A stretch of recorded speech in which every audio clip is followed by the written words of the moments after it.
सादर प्रणाम। मैं हूं हिमांशु द्विवेदी और स्वागत है आपका एक बार फिर हमारी खास पेशकश चुनावी संवाद में। चुनावी संवाद के तहत अब हम अंतिम प्रक्रिया के दौर से गुजर रहे हैं। 2 चरण का ही चुनाव शेष है। हो सकता है जब ये कार्यक्रम आपके बीच में पहुंचे तो 1 चरण ही बाकी रह जाए। हम इस समय देवभूमि हिमाचल में हैं और हिमाचल की हवा को तो समझने की कोशिश कर ही रहे हैं, देश की हवा को भी बूझने की कोशिश कर रहे हैं। इसी क्रम में आज हम एक ऐसी शख्सियत के साथ मौजूद है जिसे भारतीय राजनीति में एक अलग सम्मानजनक निगाह से देखा जाता है। यह शख्स इस समय ना तो चुनाव लड़ रहा है न चुनाव लड़ा रहा है, लेकिन इस शख्स ने अपने जीवन में अनगिनत चुनाव लड़े, अनगिनत चुनाव लड़ाए, अनगिनत चुनाव जीते, अनगिनत चुनाव जिताए, कुछ हारे कुछ हराए। हम बात कर रहे हैं हिमाचल प्रदेश के 10 साल तक मुख्यमंत्री रहे और भारतीय जनता पार्टी के कद्दावर नेताओं में शुमार रहे राष्ट्रीय स्तर पर प्रेम कुमार धूमल जी के। प्रेम कुमार धूमल किसी परिचय के मोहताज नहीं है। उम्र के 8 दशक पूरे कर चुके प्रेम कुमार धूमल आज भी सक्रिय है। इस सक्रियता के साथ वो देश की राजनीति को किस तरीके से देखते हैं जानने में हमारी दिलचस्पी है। देश की राजनीति में जो बदलाव आया है उस पर उनकी क्या दृष्टि है, इसको नई पीढ़ी को सीखना चाहिए और समझना भी चाहिए। तो हम सीधे प्रेम कुमार धूमल जी से रूबरू होते हैं जो हमारे साथ हैं। धूमल साहब, बहुत बहुत स्वागत आपका हमारे चुनावी संवाद। आपका यहाँ स्वागत बहुत। और शुरुआत इसी करते हैं धूमल साहब, जिस समय आपने राजनीति शुरू की थी और आज जो राजनीति का परिवेश है, परिदृश्य है, ये परिदृश्य आपको उत्साहित करता है या निराश करता है? कई बातों में उत्साहित करता है जी, लेकिन कुछ जो बातें हो रही हैं, हुई हैं, उनसे निराशा भी होती है। तो थोड़ा सा रोशनी दीजिए ना, हम समझ पाए कौन सी चीज़ें हैं जो प्रेम कुमार धूमल जी को उत्साहित किए रहती हैं और कौन सी चीज़ें जिससे मन खिन्न होता है, पीड़ा से भर जाता है? अंतर्राष्ट्रीय स्तर पर भारत का जो सम्मान बढ़ा है जी, हमारे प्रधानमंत्री का जो मान सम्मान विश्व भर में मिलता है, एक विश्व नेता के तौर पे उभरे हैं जी, इससे बड़ी प्रसन्नता होती है। भारत सुरक्षा की दृष्टि से जैसे सक्षम होता जा रहा है, अंतर्राष्ट्रीय स्तर पर जैसे हमारा मान सम्मान बढ़ा है और आर्थिक तौर पर जैसे सुदृढ़ हो रहा है, ये सारी बातें और आंतरिक सुरक्षा भी, जो बम धमाके, जो आतंकी घटनाएं होती थी उनमें जो कमी आई है लगभग ख़त्म हो रही है। ये सारी बातें देखकर बड़ा मन प्रसन्न होता है। लेकिन जो चर्चा का स्तर है, जी, जो आक्षेप लग रहे हैं, जो भाषा इस्तेमाल होती है, उससे निराशा होती है। लोकतंत्र में मतभेद हो सकता है, मनभेद नहीं होना चाहिए। आपने कहा कि विश्व स्तर पर जो भारत की साख बढ़ी है, भारत की धमक बढ़ी है, पर देश जब आज़ाद हुआ था उस समय पर भी ये देश दुनिया को दिशा देता था। गुटनिरपेक्ष आंदोलन जैसी पहल हिंदुस्तान ने आज़ादी के कुछ समय बाद ही शुरू कर दी थी। दुनिया की राजनीति में नासिर, टीटो और नेहरू का बोलबाला था। प्रेम कुमार धूमल जी जैसा अनुभवी राजनेता क्या वाकई मानता है कि अतीत में भारत का कोई गौरव नहीं था, विश्व राजनीति में भारत की कोई उपस्थिति नहीं थी, भारत की कोई धमक या चमक नहीं थी, सब कुछ अभी आया है? या आप मानते हैं पहले भी था अभी भी है? नहीं, मैं मानता हूँ कि अब बहुत बड़ा है। पहले था जब वो अपना कुछ छोड़ते थे। जी, सुरक्षा परिषद में अपनी सीट चीन के लिए छोड़ दी, जी, बड़प्पन हो गया। सुरक्षा की दृष्टि से कदम नहीं उठाए, 1962 देखना पड़ा। जी, ये ऐसी घटनाएं हैं जिनको अनदेखा नहीं किया जा सकता। इसलिए मैं कहता हूँ कि अब आत्मसम्मान के साथ, गौरव के साथ आज हमें किसी को खुश करने के लिए नीति नहीं बनानी पड़ती। देश का हित कहाँ है इसके लिए नीति बनाती है। देश का हित कहाँ है? आपने कहा कि 1962 हमने देखा, पर हमने 1971 भी देखा, हमने 1965 भी देखा। उसको लेकर आपका सोच क्या है? और आज के संदर्भ में लोग सवाल उठा रहे हैं कि जिस सेना की बहादुरी पर 1965, 1971 या कारगिल के युद्ध पे आपने जीत हासिल की, उस सेना को अग्निवीरों के हवाले कर दिया गया। इस पर दृष्टि जाती है धूमल साहब की? जाती है। जो कमियां होंगी उनका दोष दूर करके ठीक किया जा सकता है, लेकिन सुरक्षा को जितना महत्व मिला है, अभी मेरे पास आपके जब आप आए जी, तो नेवी के रिटायर्ड ऑफिसर बैठे हुए थे। जी, वो कह रहे थे पनडुब्बियाँ जो आज भारत के पास है उनका बेटा भी नेवी में है। जी, वो उनका सच कहना है कि अगर मोदी नहीं होते तो इस तरफ नज़र नहीं जाती। इतना विकसित हुआ है, इतना आगे बढ़े। एक दौर में तो ये कहना शुरू कर दिया कि सेना की हमें ज़रूरत ही नहीं है, हमने लड़ने की से नहीं है। ये बातें हुई है ना जी। तो उनको कैसे बोल सकते हैं। आप तो जनता के बीच रहने वाले शख्स रहे हैं धूमल साहब। मोदी सरकार का एक बड़ा फैसला सेना में सुधार के संदर्भ में रहा और उसमें एक योजना आई अग्निवीर। हरियाणा, पंजाब, हिमाचल, राजस्थान, ये 4 राज्यों में इस योजना को लेकर अलग अलग दावे हैं, अलग अलग आक्षेप हैं। धूमल साहब क्या सोचते हैं? क्योंकि हिमाचल भी सेना में जवानों को भेजने में के मामले में बड़ा अव्वल राज्य रहा है।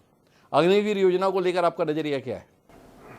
मैं सोचता हूँ इस पर विचार करना चाहिए। जो सुझाव आ रहे हैं ना इसको टोटली रिजेक्ट किया जा सकता है, ना टोटली एक्सेप्ट किया जा सकता है जी। इसमें जो भी सुधार की आवश्यकता हो करनी चाहिए। तो धूमल साहब जो ये विचार रखते हैं कि इसमें कुछ सुधार होना चाहिए, तो इन सुधारों से भाजपा के केंद्रीय नेतृत्व को अभी भी अवगत कराते हैं या विचारों को अपने साथ ही रखते हैं? जहाँ आवश्यकता होती है वहाँ बात करते हैं। जी। तो आपको लगा नहीं कि अग्निवीर पर समय रहते सुधार या उसके अंतर्गत कुछ संशोधन की जरूरत है और वो कदम उठाने चाहिए? क्योंकि भाजपा का जो घोषणा पत्र आया उसमें अग्निवीर को लेकर कोई उल्लेख नहीं आया। 1 रैंक 1 पेंशन का मामला मैंने ही पार्लियामेंट में सबसे पहले उठाया था जी 1990 में जी और दिलाया भी, जी घोषणा भी करवाई। जब घोषणा पत्र में 2014 में रखा गया तब मैं घोषणा पत्र समिति का सदस्य था। जी। तो जो बात उचित प्लेटफॉर्म होता है वहाँ करनी चाहिए, वो मैं करूँगा, कर की भी है, और मीडिया के माध्यम से नहीं। जी, मीडिया के माध्यम से आप नहीं कर सकते। 2014 में देश ने एक लंबे अंतराल के बाद, 3 दशक के बाद, एक पार्टी और एक नेता पर भरोसा जताया था। स्पष्ट जनादेश मिला था। 2019 में वो जनादेश कायम रहा, कुछ बढ़कर आया। आज 2024 है। अमूमन अनुभव ये रहता है कि किसी भी सरकार को 5 साल तक जनादेश बनाए रखना बड़ा मुश्किल जाता है। हिमाचल प्रदेश तो उसका अनुपम उदाहरण है, हर 5 साल में सत्ता बदल जाती है। ये 10 साल तक देश का विश्वास बना रहा। इसके संदर्भ में आपकी सोच क्या है? और इस बार वो जनादेश बने रहने की कितनी संभावना आप देख पाते हैं? काम अच्छा करोगे तो जनादेश मिलता है। कांग्रेस ने आज़ादी का श्रेय सहारा लिया तो 30 साल तक 1947 से लेके 1977 तक सत्ता में रही, तो अच्छा काम के क्रेडिट बना हुआ था। फिर बांग्लादेश बन गया तो उसका क्रेडिट बन गया। इसी प्रकार मोदी सरकार ने भी कई काम अच्छे किए। 370 को हटाने के लिए हम बार बार कहते थे वो हटा। 51 में जब जनसंघ बना तब कहा था कि एक निशान, एक देश में 2 निशान, 2 प्रधान, 2 संविधान नहीं चल सकते। जी। जो कश्मीर हमारा है वो सारे का सारा है, जहाँ बलिदान हुए मुखर्जी वो कश्मीर हमारा है, ये बोलते थे। तो 370 हटी। जहाँ तिरंगा लहराने में दिक्कत होती थी, गोलियाँ चलती थी, आज घर पर तिरंगा लहराया जा रहा है। तो ये विश्वास है एक। जैसे आपने कहा कि सेना में भर्ती में हमारा बड़ा योगदान है। कारगिल के युद्ध में हमारे 52 लोग शहीद हुए थे ऑपरेशन विजय में। मैं प्रत्येक के घर में गया था और तब एक ही गिला होता था कि पहली बार वाजपेयी जी ने फौज को छूट दी तो हम जीते हैं। ये छूट मोदी ने भी दी है। इससे पहले जो आपने 65 और 77 का जिक्र किया, मैं उसको बड़ी जीत मानता हूँ। लेकिन जो सेना ने युद्ध भूमि में जीता था 65 में, वो हम ताशकंद की टेबल पे हार गए। जो सेना ने युद्ध पाकिस्तान के 2 टुकड़े करके बांग्लादेश बना दिया था, जो 93,000 फौजी प्रिजनर ऑफ वार बने थे, युद्ध बंदी थे, वो शिमला के टेबल पे बैठ के हमने छोड़ दिए बिना शर्त, और अपने जो युद्ध बंदी वापस लिए नहीं। तो ऐसी जो सेना जीतती थी वो हम टेबल पे हार देते थे। 99 में अटल जी ने और अब मोदी जी ने जो सेना ने किया उसके पीछे नहीं हटे, सेना के साथ खड़े रहे। इसके कारण विश्वास बनता है हमारा प्रदेश किसी जवानों का प्रदेश है। हमारी एकमात्र रोजगार का साधन फौज है, तो हम जानते हैं। इस करके इन उपलब्धियों के कारण विश्वास फिर भी मिलेगा, जनता साथ देगी। ठीक है, आपने जो फौज के संदर्भ में तमाम बातें कही, आपके साथ सांसद रहे सुब्रमण्यम स्वामी उनका नाम है, वो बड़ा मुखर होकर बोलते हैं काहे की सीमाएं सुरक्षित हैं, चीन 4,000 किलोमीटर भूमि के अंदर कब्जा करके बैठा हुआ है। कौन सच बोल रहा है? सरकार सच बोल रही है या आपके पुराने साथी रहे सुब्रमण्यम स्वामी सच बोल रहे हैं? आप भी तो विचार करते होंगे।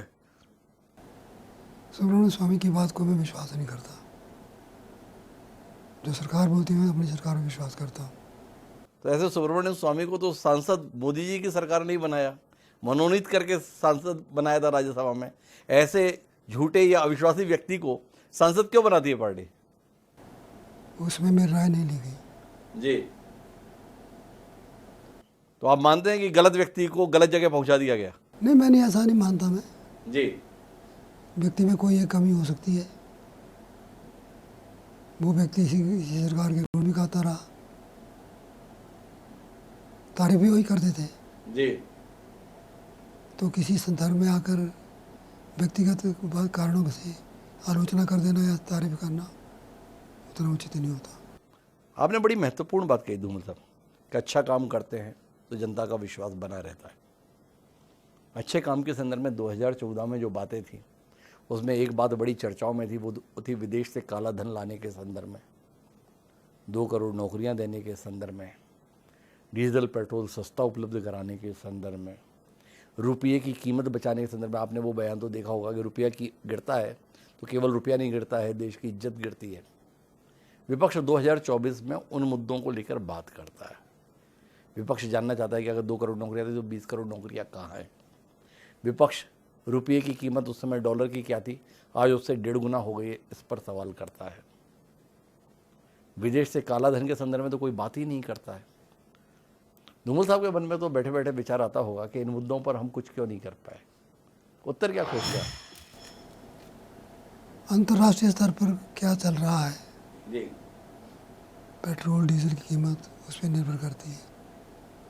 ये भी तो सही है ना कि रूस से जो डीजल और पेट्रोल हम ले रहे हैं उस पर अमेरिका ने दबाव डाला, लेकिन हमारी सरकार ने नहीं माना उस दबाव को। और नौकरी का अर्थ केवल सरकारी नौकरी नहीं होता, जॉब अपॉर्चुनिटीज़। कितने लोगों को ऋण दिया गया अपना काम शुरू करने के लिए, बहुत सारी एवेन्यूज़ खोले गए। जॉब सीकर की बजाय जॉब क्रिएटर बनाना एक प्रयास रहा है। एक कंसेप्ट को चेंज करने की आवश्यकता भी है। ये सोच कि मैं पढ़ूँ लिखूँ और सरकार के पास बैठ जाऊँ, मुझे नौकरी दो, हर किसी के लिए संभव नहीं है। लेकिन मैं पढ़ूँ लिखूँ और इतना योग्य बनूँ कि कुछ ऐसा काम शुरू करूँ, 5-4 लोगों को और रोज़गार दे सकूँ, वो ज़्यादा महत्वपूर्ण है। एक बात बताइए, एक नेता के तौर पर नरेंद्र मोदी जी को धूमल साहब क्या देखते हैं? आपने तो बड़ा समय बिताया है नरेंद्र मोदी जी के साथ में, अलग अलग भूमिकाओं में आपने उनके साथ काम किया है। क्या जिस समय आप पहली बार नरेंद्र मोदी जी से मिले थे तब आपको लगा था ये व्यक्ति यहाँ तक पहुँचेगा और इतनी दूर तक पहुँचने के बाद इतनी देर तक टिका रहेगा? नरेंद्र मोदी जी के साथ बड़ा लंबा समय रहे, ये तो नहीं सोचा था कि यहाँ तक पहुँचेंगे, लेकिन इतना पता था कि ये व्यक्ति बहुत मेहनती है, ईमानदार है और धुन से काम करता है। कार्यप्रणाली जो है मेहनत की है, स्वयं मेहनत करके औरों से मेहनत करवाता है। हमारी पार्टी में प्रदेश कार्य समिति की बैठक होती थी, सवेरे से दोपहर तक लंच हुआ छुट्टी, लंच के बाद हुई तो शाम तक छुट्टी। इन्होंने पहली बार इंट्रोड्यूस किया कि दोपहर से लेके शाम तक पदाधिकारी मिलेंगे, अगला दिन पूरा दिन पूरी कार्य समिति बैठेगी, उससे अगले दिन दोपहर तक 3 दिन की कार्य समिति शुरू हुई। तो उसमें चर्चाएं होती थी, चर्चाओं में स्वागत होता था, आलोचना भी होती थी, उसमें इतनी स्वीकार्यता नहीं थी इनकी। तो जो ये आइडिया देते हैं उसको आलोचना भी करते हैं लोग। आज वही आलोचक बड़े प्रशंसक बने हुए, खूब गुणगान करते हैं। तो अपनी मेहनत से इन्होंने सिक्का जमाया है। पर जिस कार्य समिति की बैठक का आप जिक्र कर रहे हैं, वक्त के साथ इस बदलाव के संदर्भ में आपका क्या कहना है? पहले भाजपा की कार्य समिति देश में उत्सुकता का केंद्र हुआ करती थी। हर 3 महीने में अनिवार्यतः भारतीय जनता पार्टी की राष्ट्रीय कार्य समिति की बैठक हुआ करती थी। उसमें पास होने वाले आर्थिक राजनीतिक प्रस्तावों पर देश की निगाह रहती थी। सत्ता में क्या है, याद ही नहीं पड़ता कि राष्ट्रीय कार्य समिति की बैठक कब होती है। इस बदलाव के संदर्भ में क्या कहते हैं धूमल साहब? बदलाव कुछ चीज़ों में अच्छा भी है, लेकिन कुछ में सुधार की आवश्यकता है। जी पुरानी बातें भी कुछ बहुत अच्छी थी, उनको कंटिन्यू करना चाहिए। जो आप कहते हैं चर्चा, इतनी विस्तृत चर्चा का समय मिले, अब जो समय फिर कम मिल रहा है। चर्चाएं विस्तृत होनी चाहिए, विचार विमर्श खुल के हो। जो सदस्य हैं उनकी पहले राष्ट्रीय कार्य समिति होती थी तो 80-90 लोग मुश्किल से होते थे, अब 400 होता है। जी तो ये पब्लिक मीटिंग है या कार्य समिति है, ऐसा विचार लोगों का होता है। लेकिन पार्टी विश्व की सबसे बड़ी पार्टी बन गई है, तो विस्तार भी हो रहा है, बदलाव भी आ रहा है काम में। बदलाव अच्छे के लिए हो, ऐसा प्रयास रहना चाहिए। मैं हिमाचल पर आऊँगा, एक दो सवाल थोड़ा राष्ट्रीय परिप्रेक्ष्य में और करना चाहता हूँ। राष्ट्रीय अध्यक्ष के तौर पर आपके पुराने सहयोगी जगत प्रकाश नड्डा जी हैं, आपके मंत्रिमंडल में सहयोगी रहे हैं। बतौर राष्ट्रीय अध्यक्ष उनके काम के संदर्भ में धूमल जी का आकलन क्या है? क्या कर पाए राष्ट्रीय अध्यक्ष के तौर पर जेपी नड्डा? कोई भी अध्यक्ष इतना कर पाता है ऐसी स्थिति में। नेतृत्व तो प्रधानमंत्री का है जी करके जो जो जितना कहा गया उतना उन्होंने किया। जी तो क्या धूमल साहब का मानना है कि सत्ता संगठन पर हावी हो गई? क्योंकि भारतीय जनता पार्टी तो वो पार्टी रही है जो ये कहती थी देश सर्वोपरि, फिर दल, सबसे आखिरी में व्यक्ति।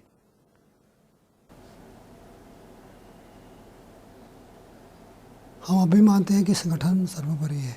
जी व्यक्ति बदलते रहते हैं, सरकारें बदलती रहती हैं, संगठन सदैव रहता है। कमज़ोर हो सशक्त हो, संगठन ही है। संगठन का बड़ा महत्व है।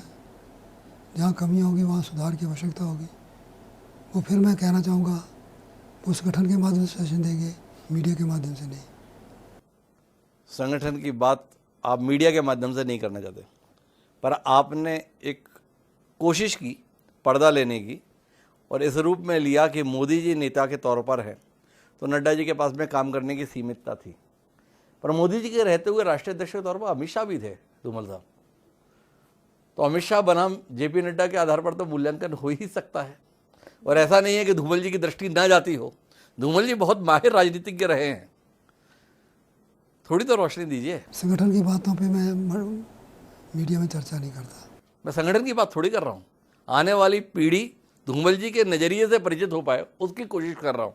इस फर्क के संदर्भ में तो थोड़ा बताइए ना। उसके बारे में किताब लिखूँगा, जी जिसको पढ़ना होगा पढ़ेगा। चलिए, उस पर आप किताब के माध्यम से लिख दीजिएगा। पर आपकी पार्टी के राष्ट्रीय अध्यक्ष है जेपी नड्डा जी। दिन पहले उनका साक्षात्कार आया था और उसमें उनसे आरएसएस के संबंधों के विषय में पूछा गया।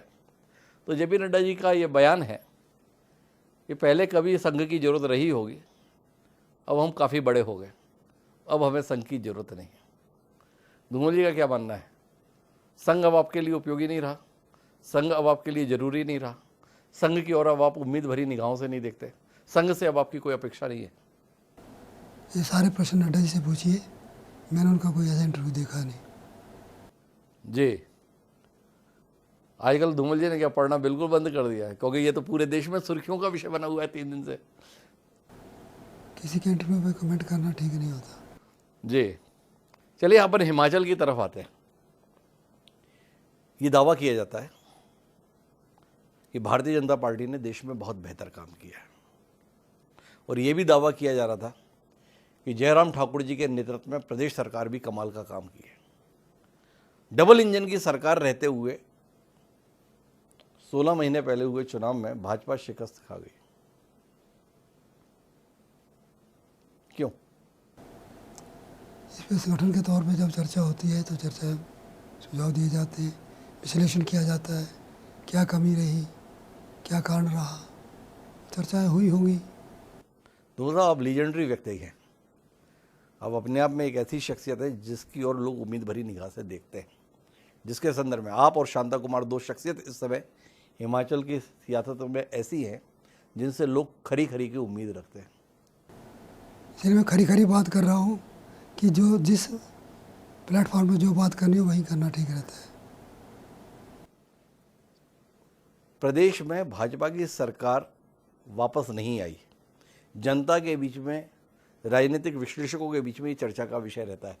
धूमल साहब की इसमें कोई दृष्टि नहीं है, और धूमल साहब को नहीं लगता है कि ये लोगों के बीच में भी चर्चा का विषय होना चाहिए? लोग चर्चा करते हैं जो करते हैं, जी लेकिन मैं इस पर मीडिया में चर्चा नहीं करना चाहता। जी। धूमल साहब को 80 साल की उम्र में मीडिया से इतना परहेज क्यों हो गया है? नहीं, 80 साल की उम्र का कोई लाइसेंस नहीं होता गलत बात करने का। जी 80 साल की उम्र को ये लाइसेंस नहीं देते कि आप हर चीज़ बेपर्दा कर दो। जी। जो जहाँ कहना है वही कहना चाहिए। तो आपको उम्मीद थी विधानसभा चुनाव के दौरान कि यही परिणाम आने वाला है, या विधानसभा का चुनाव का परिणाम आपको चौंका गया? जब टिकट वितरण हुआ तो आशंका हुई थी, जी। लेकिन इतना खराब आएगा ऐसी उम्मीद नहीं थी। अभी जो राज्यसभा के दौरान हुआ, आप अटल आडवाणी जी के दौर के नेता हैं, अभी राज्यसभा चुनाव के नतीजे का अगर प्रभाव देखें तो वो प्रभाव 6 उपचुनाव के रूप में सामने आया है। इसको लेकर आप क्या सोचते हैं? फिर वही बात है संगठन की। हमें बताया गया कि ऊपर से निर्णय है, ऊपर जो लोग बैठे उन्होंने निर्णय किया, सोच के किया होगा। नहीं, 6 सीटों पर उपचुनाव हो रहा है, और उस देश में उपचुनाव हो रहा है, उस सरकार के रहते हुए उपचुनाव हो रहा है, और उस नेता के होते हुए उपचुनाव हो रहा है जो इस देश में 1 नेशन 1 इलेक्शन को लाना चाहते हैं। 16 महीने पहले गठित विधानसभा में 6 उपचुनाव हिमाचल जैसे राज्य के हिस्से में आए हैं। क्या इसको भी धूमल जी जैसा निष्णात राजनीतिज्ञ, जिसे समाज उम्मीद भरी निगाहों से देखता है, संगठन के स्तर पर बात के तौर पर टाल देगा, या इस पर अपनी राय आने वाली पीढ़ियों के लिए सामने रखेगा? नहीं, मैं मानता हूँ कि जब 1 नेशन 1 इलेक्शन हो जाएगा उसमें ये बातें नहीं होंगी। जी। जब तक व्यवस्था है कि कोई सीट खाली होती है तो नेचुरली फिर तो बाई इलेक्शन होगा ही। सीट खाली थोड़ी हुई साहब, एक सीट हासिल करने के लिए कई सीटें खाली हो गई। ये मैंने कहा ऊपर से हुआ है जी जो बताया गया। हमने प्रदेश वालों को पूछा, उन्होंने कहा ये तो ऊपर से निर्णय है। जी। तो ऊपर से निर्णय फिर क्या है? पर क्या आपको लगता है कि ऐसे निर्णय जनता के बीच में सराहे जाते हैं? क्या ऐसे निर्णय जनता की बेहतरी के लिए होते हैं? क्या ऐसे निर्णय राज्य के हित में होते हैं? परिणाम आने में देखते हैं क्या होता है। जी। जब विचार करेंगे। सत्ता परिवर्तन की क्या उम्मीद देख रहे हैं धूमल साहब? जनादेश जो 16 महीने पहले आया 5 साल तक टिका रह जाएगा, ये आपको लग रहा है? जनादेश जो भी आया हो उस जनादेश का काम लगने वाला है? जिस तरह का व्यवहार लोगों का है जी उसमें कुछ भी कहना संभव नहीं है। जी। कुछ भी हो सकता है। वीरभद्र सिंह जी की कमी आपको कितनी खलती है? वीरभद्र सिंह बड़े सीनियर नेता थे जी और दम से अपनी बात कहते थे। जी उनकी कमी तो है ही। जी। ये सवाल मैंने इसलिए किया कि एक लंबे अंतराल के बाद कांग्रेस एक नए चेहरे को मुख्यमंत्री के तौर पर ताजपोशी की है। सुखविंदर सिंह सुक्खू आपके सामने कई बार विधायक रहे, बतौर मुख्यमंत्री उनके कामकाज को कैसा देखते हैं आप? अभी तक तो कुछ सामने आया नहीं, क्योंकि पहले तो प्राकृतिक आपदा आ गई, जी वो भी कुछ बीमार रहे, और जो गारंटी उन्होंने दी थी, मैं ऐसा विश्वास करता था कि जो पार्टी लिख के दे रही है कि पहली कैबिनेट में 1 लाख नौकरियां दे देंगे, जी गोबर 2 रुपये किलो ले लेंगे, दूध 100 रुपये लीटर ले लेंगे, 1500 रुपये महीनों को दे देंगे, ऐसी बातें या तो कोई अनाड़ी पार्टी लिख सकती है जिसने 70 साल में से 56 साल राज किया हो देश में, उस पार्टी का मैनिफेस्टो ऐसा हो। और आनंद शर्मा जी ने तो खुद कहा था मैनिफेस्टो कमेटी में, तो सोलन में प्रेस कॉन्फ्रेंस में कहा कि पैसे कहाँ से आएंगे मुझे पता नहीं। तो ऐसा मैनिफेस्टो देना परफॉर्मेंस होती ही नहीं। अब कर्जे पे कर्जा लिए जा रहे हैं, कर्जे पे कर्जा लिए जा रहे हैं, इस करके सरकार का चलना कहाँ संभव होगा? और थोड़ी सी बातचीत उस संसदीय क्षेत्र और आपके बेटे के संदर्भ में कर लेते हैं जहां अपन बैठे हैं। हमीरपुर संसदीय क्षेत्र का आपने भी प्रतिनिधित्व किया सांसद के तौर पर। अनुराग ठाकुर पिछले 4 बार के सांसद हैं उपचुनाव समेत। एक सांसद के तौर पर अनुराग ठाकुर जी के कामकाज से प्रेम कुमार धूमल जी कितने संतुष्ट या कितने असंतुष्ट हैं? देखिए, इस पे संतुष्टि असंतुष्टि तो मतदाता बताएंगे। आप भी तो मतदाता हैं यहाँ पे, इसी नाते मेरा सवाल है। मेरा ये सवाल अभी एक पिता से नहीं है। मैं समझता हूँ कि इतनी मेहनत करने वाला सांसद और जितने काम पब्लिक की सेवा के लिए कर रहे हैं, सांसद स्वास्थ्य सेवा, मोबाइल सेवा, खेल महाकुंभ, बच्चियों को ट्रेनिंग, ब्यूटी एंड वेलनेस की, और अनेकों एक से श्रेष्ठ जो गरीब माँ बाप हैं उनके बच्चे ट्यूशन नहीं रख सकते तो उनकी कोचिंग के लिए 2 घंटे का शाम का प्रावधान करना, ये हम कल्पना नहीं कर सकते थे। सांसद हम भी रहे, हम तो सांसद निधि से या गवर्नमेंट के द्वारा काम करवाने का प्रयास करते थे। तो बहुत काम किया है, शानदार काम किया है। मैं मतदाता तो उनको ही वोट दूंगा। अब एक पिता के तौर पर सवाल, 2 स्थितियां होती है राजनीति की, एक राष्ट्रीय फलक पर, एक राज्य के फलक पर। अनुराग ठाकुर के लिए एक पिता के तौर पर कौन सी जगह ज़्यादा बेहतर मानते हैं आप, राष्ट्रीय स्तर पर या अब समय कि उन्हें राज्य स्तर पर देखना चाहिए? देखिए, मैंने उनको एक कहा था कि एक बात का ध्यान रखना, तुम्हारा कंपैरिजन मेरे से होगा। हमारे टाइम हम पोस्ट कार्ड लिखते थे जी। मैंने पहला चुनाव लड़ा तो एक पहला पोस्ट कार्ड लिखा कि मैं कौन हूँ, परिचय दिया अपना जी कि मैं फलाने गांव से हूँ, मेरे पिताजी सेना में अधिकारी थे, हम ऐसे थे। तो लोगों में एक इम्प्रेशन है कि एज MP मैंने ही संपर्क करना शुरू किया, लोगों से मिलता था। अब वो मेरे से कई गुना ज़्यादा दौड़ रहे हैं, लेकिन फिर भी कई बार उनको लगता है नहीं, कमी रह गई। तो उनके दायित्व क्या हो, आप सुन के हैरान होंगे, आपके दर्शक भी, जी। कि पहली बार जब इनको टिकट दिया गया बाई इलेक्शन में तो मैं उस कमेटी में नहीं था, मैं मुख्यमंत्री था जी। मैंने ही सीट खाली की थी। राजनाथ जी राष्ट्रीय अध्यक्ष थे, उनका फ़ोन आया, भाई साहब कहाँ हो? मैंने कहा शिमला में हूँ। कि कल इलेक्शन कमेटी की मीटिंग है, आपने आना नहीं। मैंने कहा मुख्यमंत्री तो होता है उसमें। कि नहीं हम कर लेंगे। शाम को पता लगा टिकट अनुराग को दे दिया, और जीतरी जी ने नाम चलाया और टिकट मिल गया, जीत गए। तो उसके बाद दूसरी बार टिकट देने से पहले जो ही चुनाव की घोषणा हुई तब अडवाणी जी और कुछ लोगों के टिकट पहले अनाउंस हो गए। जो बाई इलेक्शन एक जनरल थे जो उत्तराखंड से जीते थे, अनुराग यहाँ से जीते थे, कि अभी जीते हैं, इनको टिकट दे दो। तो इनके टिकट में अपना कोई रोल नहीं रहा, इनको दायित्व क्या देना है ना हमने कभी कहा।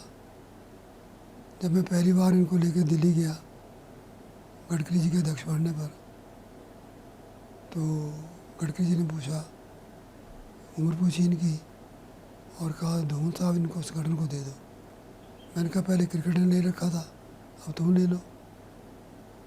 तो उन्होंने अध्यक्ष बना लिया अपने साथ, 3 अध्यक्षों के साथ। लॉन्गेस्ट टर्म युवा मोर्चा की रही, फिर चीफ भी बनाया पार्टी ने, MS बनाया, मंत्री बनाया। ये तय पार्टी करती है। हमें स्वयं मुझे भी कब स्टेट में लड़ना है, कब पार्लियामेंट लड़ना है, केंद्र ही तय करता है। तो जो पार्टी नेतृत्व दायित्व दे उनको करना चाहिए। पार्टी तो जो चाहेगी वो करेगी ही, पार्टी क्या करे इसके दिशा में वो प्रयास करेंगे ही। और ये सवाल तो एक पिता से था कि अपने पुत्र को लेकर एक पिता सपने देखता है, कुछ अरमान रखता है, कुछ कल्पनाएं करता है। तो प्रेम कुमार धूमल जी अनुराग ठाकुर को राज्य की राजनीति में कहीं देखते हैं या ये इच्छा ही रखते हैं कि वो राष्ट्रीय फलक पर ही काम करता रहे? ये सवाल है। प्रेम कुमार धूमल अनुराग ठाकुर को हमेशा लोगों की सेवा में लगाया हुआ देखना चाहता है। वो राष्ट्रीय स्तर पर हो, प्रदेश स्तर पे हो, जहाँ पार्टी दायित्व दे वहाँ ईमानदारी से काम करे और डट के काम करे। आज तक जो भी उसने किया है तो मुझे गर्व है, किसी पिता को गर्व होगा। और मैं भी चाहता हूँ कि वो इज़्ज़त बनी रहे जो इज़्ज़त कमाई थी, और लोगों की सेवा ही मुख्य कारण है। हमारे लिए राजनीति प्रदेश या देश की राजनीति में कोई पद प्राप्त करने की नहीं है, लोगों की सेवा करने के, जिस रूप में पार्टी सेवा करने की बात कहे उसमें वो काम करे। तो धूमल साहब, आपसे हमने काफ़ी मुद्दों पर विस्तार से बातचीत की और धूमल साहब से बातचीत में कुछ चीज़ें निकल कर आती हैं। पार्टी के कुछ फैसलों के संदर्भ में उनको असहमति है, पर वो असहमति सार्वजनिक प्लेटफॉर्म पर व्यक्त नहीं करना चाहते। उन्हें लगता है जब उपयुक्त समय आएगा, उपयुक्त जगहों पर वह अपने मन के विचार पार्टी के सामने रखेंगे। देश के संदर्भ में उन्हें लगता है कि नरेंद्र मोदी ने बतौर प्रधानमंत्री कमाल का काम किया है। भारतीय जनता पार्टी के संदर्भ में देश का विश्वास बढ़ा है और भारत के संदर्भ में दुनिया का विश्वास बढ़ा है। इसलिए इस चुनाव में भी भारतीय जनता पार्टी और नरेंद्र मोदी की जीत पर उन्हें कोई संशय दिखाई नहीं देता। जहाँ तक प्रदेश की बात है तो सुखविंदर सिंह सुक्खू की सरकार के संदर्भ में उन्हें निराशा है, और इस बात को लेकर निराशा है कि जो गारंटी देश के सबसे पुराने राजनीतिक दल ने लिखित रूप में दी थी, उन गारंटियों को अमल में लाने की दृष्टि से सरकार ने कोई गंभीर कदम नहीं उठाया। और आखिरी मुद्दा जो उनके बेटे अनुराग ठाकुर के संदर्भ में है, तो अनुराग ठाकुर के संदर्भ में उन्हें केवल इतनी अपेक्षा है कि परिवार ने जो इज्जत कमाई है, अनुराग ठाकुर उस इज्जत को कायम रखें या उसे बढ़ाने का काम करें। पद दायित्व जो पार्टी चाहेगी वो उन्हें देगी, लेकिन उनकी एक पिता के तौर पर कल्पना यही है कि अनुराग ठाकुर बतौर इस परिवार का सदस्य होने के नाते इस परिवार की प्रतिष्ठा को सहेज कर रखें। तो धूमल साहब, आपका बहुत बहुत धन्यवाद उन तमाम मुद्दों पर बात करने के लिए जो आने वाली पीढ़ी के लिए निश्चित रूप से उपयोगी रहेंगे। आपने इतनी व्यस्तता के बीच समय निकाला, हमारे दर्शकों की ओर से हार्दिक आभार। आपका बहुत धन्यवाद। तो दोस्तों, आज की इस बातचीत में इतना ही। दीजिए मुझे इजाजत। सादर प्रणाम।